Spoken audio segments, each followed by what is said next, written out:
महबूबा मुफ्ती के पूर्व राष्ट्रपति रामनाथ कोविंद पर दिए गए बयान के बाद सियासत शुरू हो गई है। दोनों तरफ से वार पलटवार जारी है। किसने क्या कहा, इस रिपोर्ट में देखिए।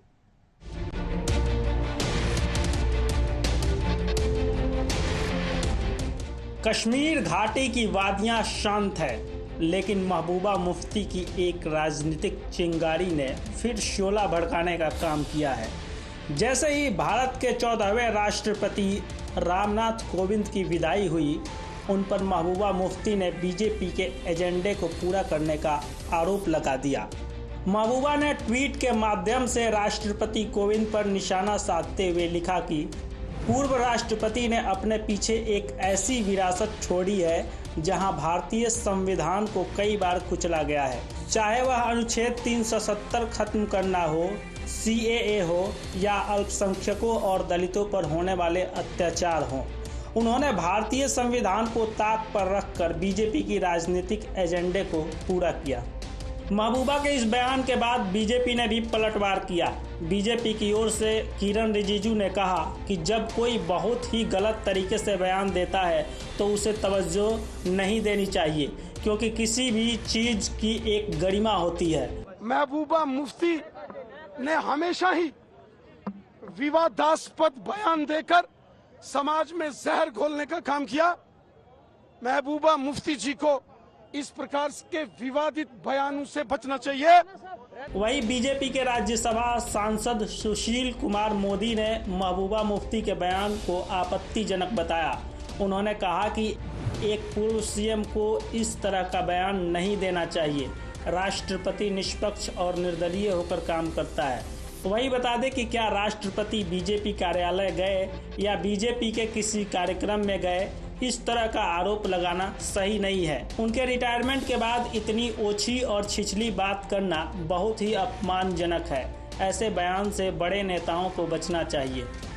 महबूबा मुफ्ती का विवादों से पुराना नाता है। आपको ग्राफिक्स के माध्यम से दिखाते हैं महबूबा मुफ्ती ने कब कब विवादित बयान दिए। तालिबान से केंद्र सरकार को लेना चाहिए सबक।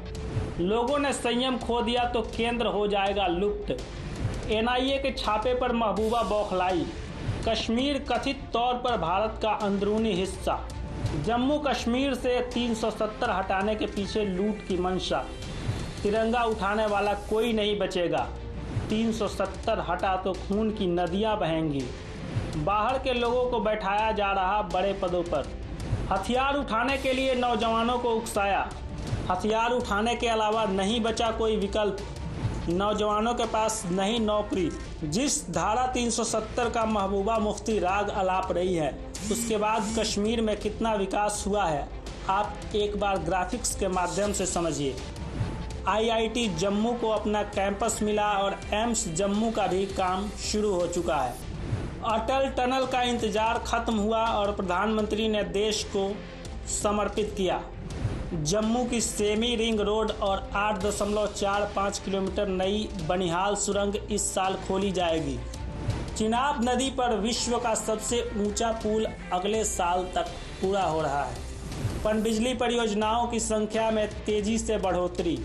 223 पावर ट्रांसमिशन और डिस्ट्रीब्यूशन योजनाओं का क्रियान्वयन। झेलम बाढ़ शमन परियोजना से झेलम की क्षमता में 10,000 क्यूसेक की वृद्धि। जम्मू और कश्मीर में मेट्रो प्रोजेक्ट के लिए 10,599 करोड़ रुपए की योजना बनाई जा रही है। जम्मू और Kashmir infrastructure development finance corporation की स्थापना। 7,110.78 करोड़ रुपए की लागत वाली 2,375 परियोजनाओं को मंजूरी मिली। 1,555.16 करोड़ रुपए की लागत से 1100 परियोजनाएं पूरी हो चुकी है। एक देश एक विधान एक निशान का सपना साकार। 18 हुर्रियत नेताओं से सरकारी खर्चे पर मिलने वाली सुरक्षा वापस ली।